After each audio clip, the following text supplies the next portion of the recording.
Fala, Fogão! Em meio a toda a tempestade que o Botafogo atravessa no Campeonato Brasileiro, o Muro dos Ídolos, que fica em frente a General Severiano, foi devidamente modificado dessa quarta para quinta, com um dos seus integrantes tendo a sua imagem devidamente removida.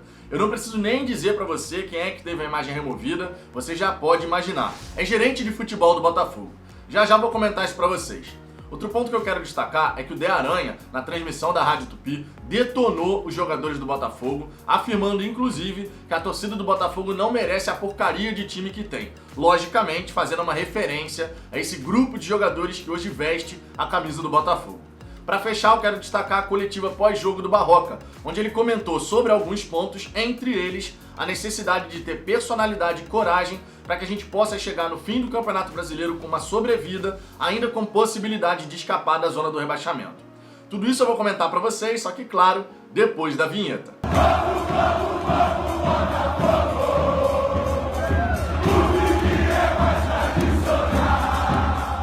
Vamos lá, Fogão, antes de mais nada, alguns pedidos. Se você gostar desse vídeo, eu peço por gentileza que você deixe o seu like e se inscreva no canal se ainda não for inscrito, para que a gente possa alcançar a marca dos 5.000 inscritos. Se você puder fazer parte do crescimento do canal, eu vou ficar eternamente agradecido. O primeiro ponto que eu quero destacar para vocês nesse vídeo é justamente o caso do Muro dos Ídolos, onde o Túlio Lustosa, antigo Túlio Guerreiro, na época de jogador, teve a sua imagem devidamente removida. Tá? Foi pintado de preto e escrito a palavra lixo ao lado.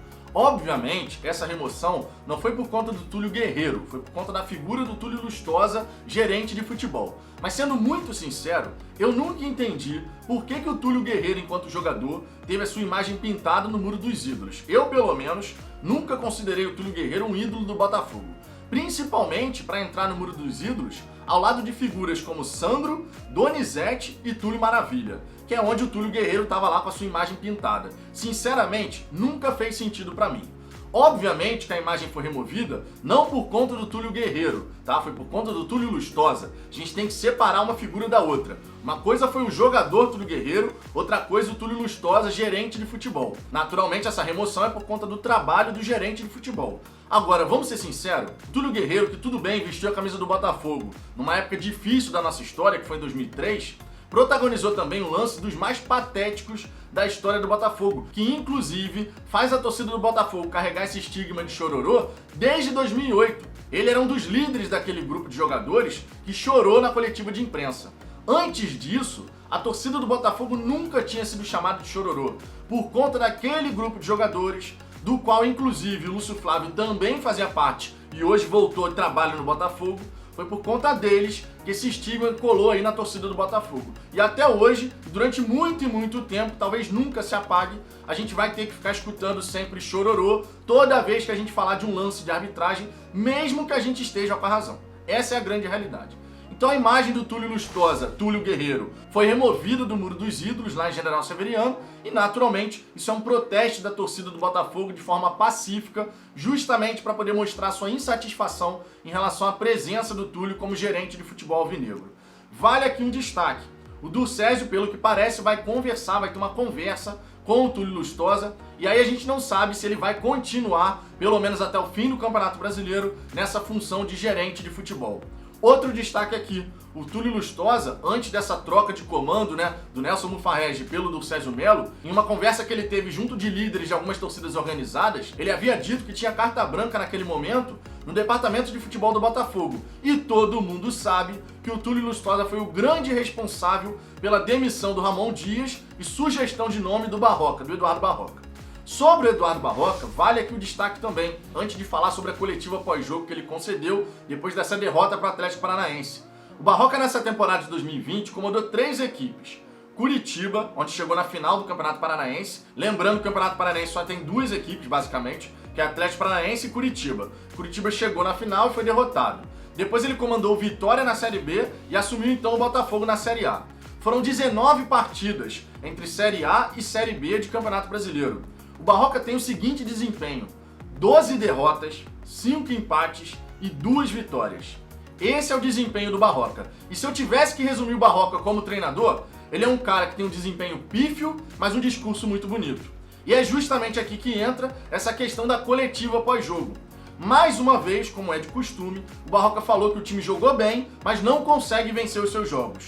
Cria, gera as oportunidades, mas desperdiça. E lá atrás, sofre os gols. Sofre os gols, por sinal, sempre da mesma maneira. Comentei isso no vídeo pós-jogo, se você ainda não conferiu, confira. O card está aqui em cima para você poder assistir. E, logicamente, o time do Botafogo é mais do mesmo. Cria lá na frente, desperdiça, toma um cruzamento lá atrás e sofre o gol. Em relação ao time do Botafogo, em relação a esse desempenho na partida contra o Atlético Paranaense, o Barroca deixou bem claro que, na visão dele, o time do Botafogo criou para vencer, mas novamente não conseguiu. E quando sai atrás do placar, o time que já não tem uma boa confiança, tem uma baixa confiança na verdade, ele sofre ainda mais. Porque se já é difícil em condições normais você conseguir reverter um placar adverso, imagina numa situação de um time que não tem confiança, que é o caso do Botafogo.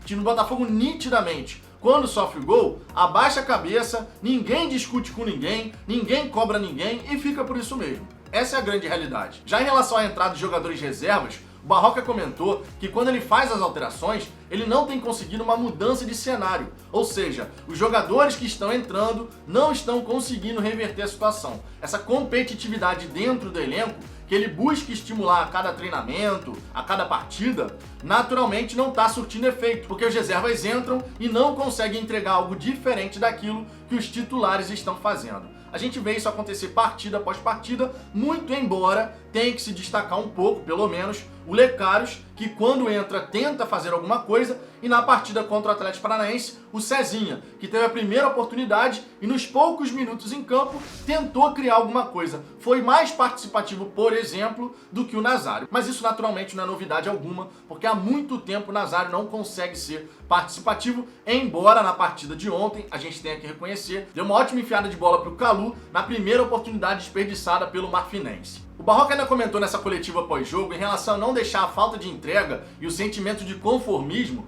tomar conta do grupo, de que a gente ainda tem que acreditar de que dá para reverter. Palavras do Barroca.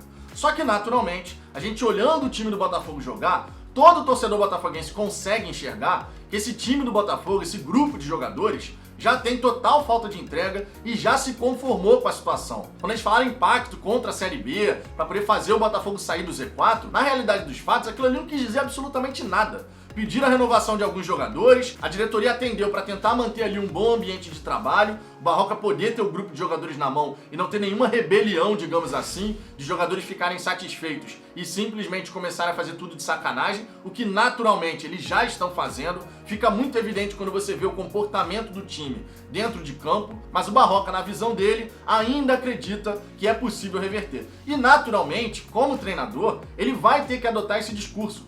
Por mais que ele entenda que a situação é muito complicada e muito improvável de ser revertida, dificilmente o Barroca chegaria numa coletiva pós-jogo e falaria: olha, estamos rebaixados mesmo, esse time é muito ruim, a gente não vai a lugar nenhum. Obviamente que ele, como treinador, não vai por esse caminho. Deixando bem claro que ele vai cobrar até o final e que ele não está nada satisfeito com tudo que está acontecendo.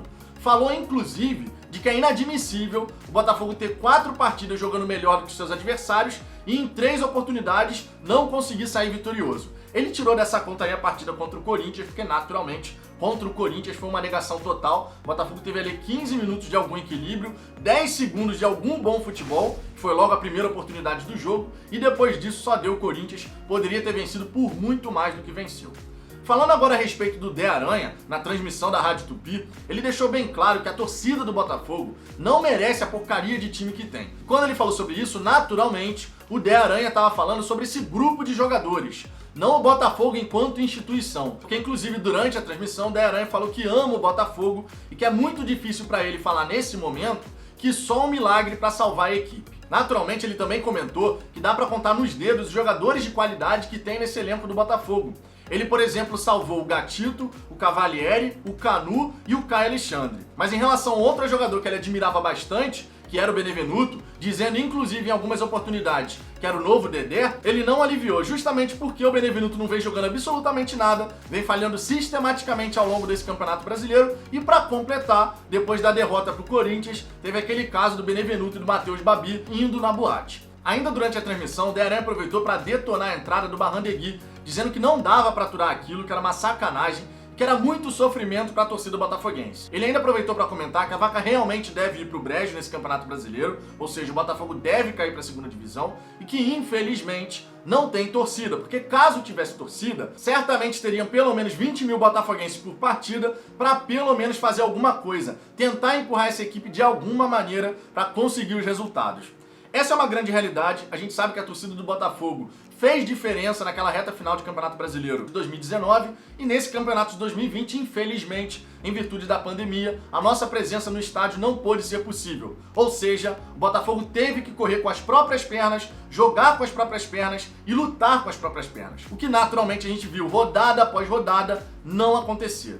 O De Aranha naturalmente gosta muito do Botafogo, ele inclusive falou sobre isso, ele ama o Botafogo, deixou bem claro isso na transmissão, todo mundo sabe o carinho que o De Aranha tem pelo clube e é uma grande realidade. O torcedor botafoguense não merece passar por esse sofrimento. É mais um rebaixamento que está encaminhado na nossa história, infelizmente o Botafogo não demonstra força, nem alimenta esperança na sua torcida, de que é possível ainda reverter, embora o Barroca fique adotando esse discurso. Ele, inclusive, que pelo que tudo indica, vai ser mantido no Botafogo pelo menos até o clássico contra o Vasco. Dependendo do resultado do jogo contra o Vasco, pode ser que o Barroca seja demitido. Sinceramente, se é para demitir o Barroca, demite agora. Não espera o clássico, que vai esperar mais uma derrota. Troca agora, coloca de repente o Ricardo Rezende ali, pelo menos até o fim do Campeonato Brasileiro, e já vai planejando a temporada de 2021. Essa é a grande realidade. Vai ficar mantendo um treinador que tem o desempenho que o Barroca tem nas séries A e B durante essa temporada de 2020, 12 derrotas em 19 partidas, meras 2 vitórias? Não dá, né? Mas e você, Fogão, o que você pensa a respeito disso tudo? Deixe seu comentário aqui embaixo, a sua participação é sempre muito importante. Deixe o seu like se você gostou desse vídeo. E mais uma vez eu te peço, se você ainda não for inscrito no canal, se inscreva para que a gente possa alcançar a marca dos 5 mil inscritos. Eu aguardo vocês no próximo vídeo.